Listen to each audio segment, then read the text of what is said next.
Hello ladies and gents, boys and gals, Mr. Arnold coming right back at you for another episode of History Comes Alive. In today's episode of History Comes Alive, we are going to be looking at the interwar years.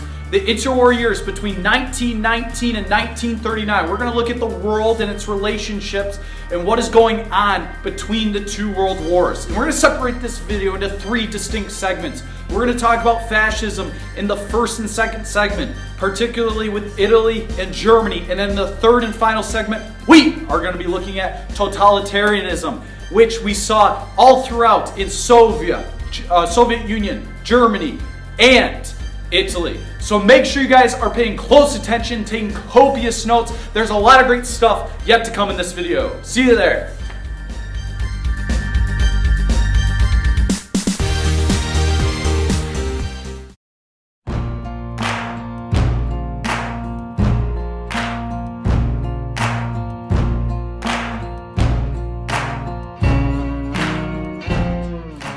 Alright guys, Mr. Arnold jumped back into this first segment, and in this first segment we are going to be looking at a couple definitions, and also we're going to be looking at the rise of fascism in Italy, ladies and gents. And this video segment is going to be kind of put into three different parts. We're going to slice it and dice it into three different parts, so get ready. First, before we dive into fascism in both Italy and Germany, let's define it. Fascism, ladies and gents, was a government system in which we see a dictator take the reins. They take the lead.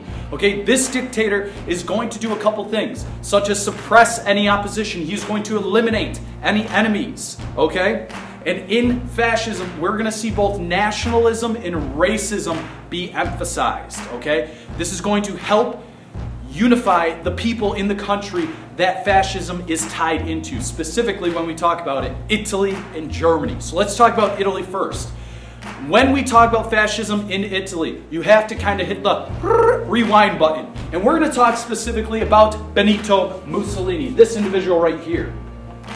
Before Benito Mussolini really gained power in Italy, he was known to be a pacifist. This is the time before World War I where we're talking about for Benito's sake. When we talk about Benito Mussolini being a pacifist, that means someone that is not really for conflict or war or engaging in any of that. Benito Mussolini worked as a newspaper journalist before and after World War I. And World War I is going to be a time in his life where we're going to see great change take shape. He's going to go from being a pacifist to someone who is now a war-torn veteran, who is all about expanding Italy's control over all of the Mediterranean and later Europe and the world. Benito Mussolini and a lot of Italians are going to return after World War I victorious, expecting that they are going to get lots of land because of their victory in World War I. However, at the Treaty of Versailles, ladies and gents, which was the treaty that ended World War I in 1919, it split up territories all throughout Europe, okay, that were once a part of the German-Prussian Empire as well as the Austrian-Hungarian Empire. Italy's going to expect to have some of those lands. However, that's not going to happen, ladies and gents. Italy is giving nothing at the Treaty of Versailles, and they're feeling extremely slighted. They're left out of the Treaty of Versailles. So, Mussolini and a lot of Italians are going to think, well, what's up with that? Well, what's up with that? All right? They're going to think, what's up with that? And as a result, ladies and gents, they are going to feel that democracy has failed them. So Mussolini is then going to tighten his grip, ladies and gents. Eventually, he's going to rise to power. He's going to be known for being a fiery speaker. He's going to use propaganda to attract followers as well as intimidate some of his enemies in Italy. He's going to later organize a militia known as the Black Shirts, and they will later march to Rome. 30,000 plus. 30,000 militant black shirts will later march to Rome, hoping that Mussolini can gain control of Italy.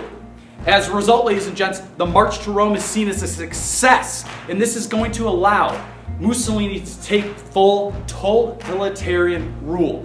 Totalitarianism, ladies and gents, is a political system where one ruler holds all the control and authority. They are able to control everything, whether that's economics, social issues and interactions, as well as political functions, okay? Mussolini is going to later take control of Italy. He is going to take over the power from the previous king, King Emmanuel, and he's going to later run Italy as a fascist state. He wants to rebuild Italy into becoming now an empire like it had once seen during the Roman Empire. All right, he's going to believe that the Italian people, remember this is where racism comes in, are the most superior groups of people in the world, but Italian people. And ladies and gents, this is only going to lead to probs, P-R-O-B-Z, problems, because Italy will later go into Ethiopia, which is one of 4 remaining independent nations in Africa after the age of new imperialism, and take it over. Now, this is significant because in 1935, this is the first moment post-World War I where we see a conflict being brewed, where we see problems existing. The League of Nations, which was devised after World War I, was very weak, and they did not come to the aid of the Ethiopians. And as a result, the Italians were able to take over. Britain and France, remember them? You would have thought they might come to the aid of the Ethiopians and help restore peace. Did not happen. They believed the best strategy to follow was one of appeasement, in which they would allow the Italians to take over Ethiopia and later lead to their empire. The reason why Ethiopia was such an important place to the Italians, ladies and gents, is because it had close access to oil in the Middle East, oil and petroleum that would later fuel the Italian nationalists' war machine. All right, that's all I got for this first segment, dealing with the rise of fascism in Italy. Keep in mind the key definition there of fascism. We're going to move on to our next segment, dealing with fascism in Germany.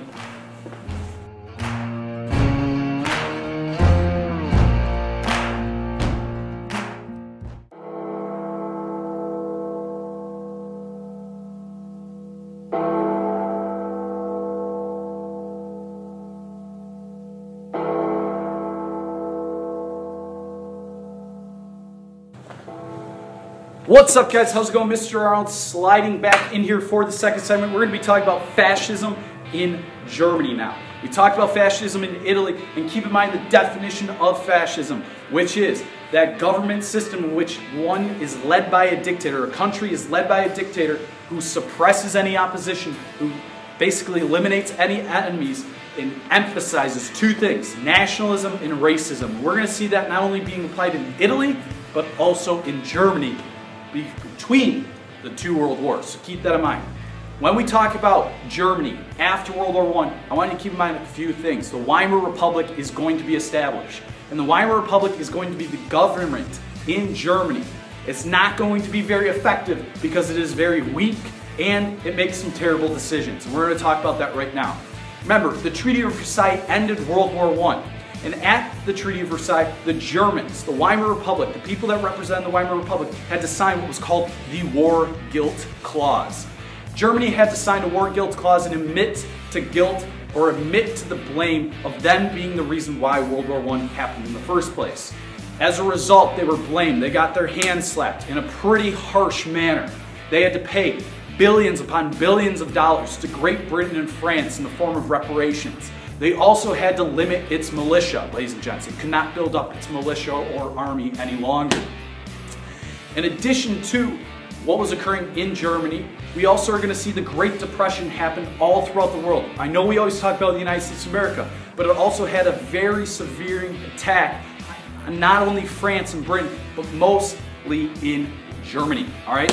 This Great Depression is going to play a significant role because in the Great Depression, the value of money in Germany is going to plummet. As you see up here, people in Germany had way too much money. Hyperinflation set in, and inflation, ladies and gents, is a sustained increase in the price of goods or services, almost to the point where it's not necessarily even valued anymore. Money's not even really valued. As you can see right here, this woman heating her house using money instead of wood. Now, the Great Depression is going to play right into Hitler and the Nazis because, remember this term, drastic times call for drastic measures.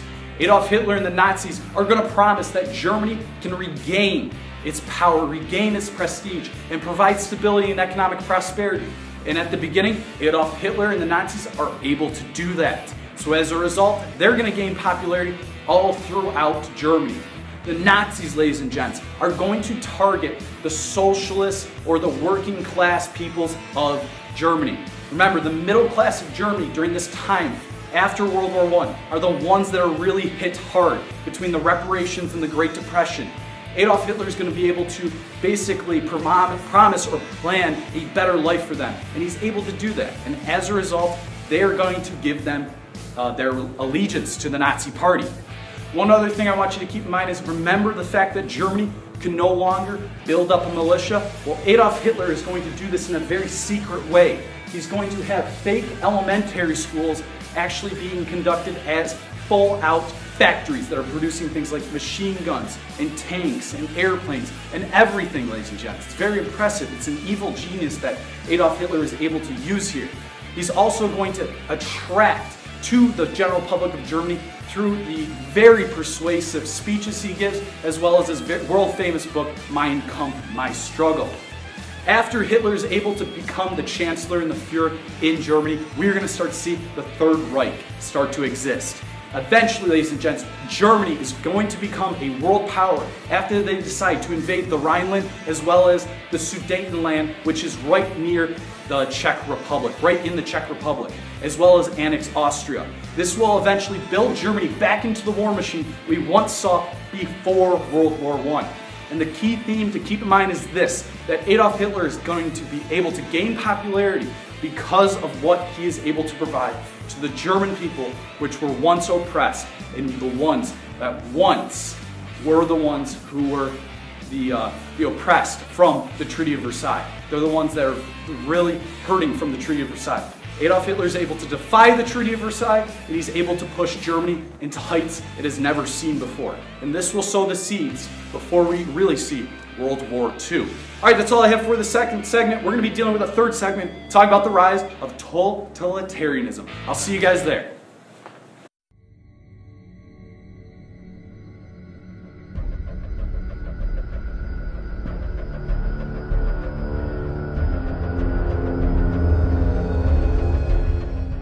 What's up, guys? How's it going? Mr. Earl sliding back in here for this third and final segment.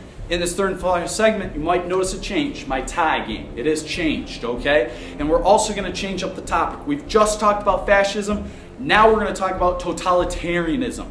And we are going to see three different totalitarian rulers in this video segment. Okay, two of which, Mussolini and Hitler, were also fascists. The third person that we're going to talk about, Stalin, ladies and gents, he was communist, he was not fascist. But the comparison we can make is this, that all three individuals, ladies and gents, were totalitarian rulers, which was when a dictator or the state or a government had complete authority over all functions in society. The big three functions that we're going to talk about are economic, social, and political functions. These three individuals controlled them all. Mussolini of Italy, Adolf Hitler of Germany, and last but not least, Stalin of the Soviet Union. So let's look at this and look at some of the similarities and slight differences between all three. The first one I want to talk about is the social functions of life. How did these three individuals control the social functions of life in their countries? Well, there's two main ideas that I want you guys to come up with. That of propaganda and censorship. Propaganda, they were able to use propaganda that's going to exalt them, that's going to make their people kind of brainwashed in a way to seeing them as some sort of worshipped human being. Okay, they're going to praise them. And as a result, we will see personality cults develop. Specifically, we see this especially in the Soviet Union, where Mr. Stalin, Joseph Stalin, is going to target younger kids starting in the lower educational levels into praising him.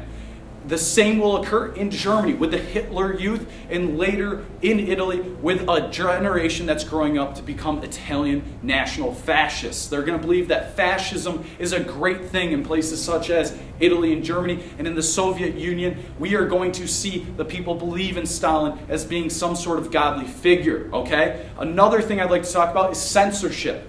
In Italy, Benito Mussolini was the first person to really use censorship, in which he would only allow positive certain publications or allow the media to produce certain positive ideas about Mussolini that would only be casted out into the masses. And as a result, ladies and gents, Stalin and Hitler are going to realize this, and this is going to help them kind of, again, manipulate the masses like a puppeteer. They're going to be able to do this, and it's only going to allow them to rise up in terms of popularity, okay? So we've talked about the social functions that these three men have controlled as totalitarian rulers. Remember, the key idea is control. How are they controlling their countries? We are next going to look at the economic functions. All three of these men, they built industry in their countries. They built industry in their countries. Whether that was Stalin with his 5-year plans where he's industrializing Russia and making them more into a world power, or Mussolini and Hitler militarizing their state by providing jobs and money for the increase in military weapons and arms. We see that with militarism in both Italy and Germany. But the key idea is this, that all three of these individuals are going to make their countries a world power, And that's going to make them a major player at the table alongside the likes of Britain, France, and the United States. No longer is Germany this country that was war-torn and kind of oppressed from the Treaty of Versailles. They're going to become a very powerful country. Italy has established itself as an empire. In Russia and all throughout Eastern Europe, people are going to fear Stalin's Soviet Union because it's starting to reclaim the old lands that were once seen under the Russian Romanov family, the Russian royal family, ladies and gents. Okay, so the Soviet Union is starting to pick up steam, as well as in Italy and in Germany, and this is going to lead to these countries becoming very powerful. Our last point that I'd like to talk about is the political functions. All three of these individuals were able to consolidate all the power in the country. Adolf Hitler is going to eliminate his enemies, his political opposition, in the Night of the Long Knives, in which he literally kills 100 people that went against the Nazi Party. In Russia, it's a little bit more drastic. Joseph Stalin's going to go through the Great Purges, in which millions of people will lose their lives because they defy Mr. Joseph Stalin. It will allow him to rise up and gain all popularity in Soviet Union. He will become the supreme leader in the Soviet Union. And then in Italy, the same thing will happen with Mussolini. He will expel, that means to get rid. He will exterminate anybody that's for democracy or a constitutional monarchy in Italy, and he will consolidate all the power through the use of his black shirts. All right, guys, the big thing that I want you to keep in mind is this with totalitarianism. It's this, that how did they control? It's all about how they controlled and manipulated society, which allowed them to gain some popularity and power. That's all I have for this video dealing with the interwar years of 1919 to 1939, the years in between World War I and World War II. That's all I have. I hope you guys enjoyed it. If you have any questions or comments, please leave them for me. I'll try and respond to it. But for this episode of History Comes Alive, I'll see you guys later. Take care.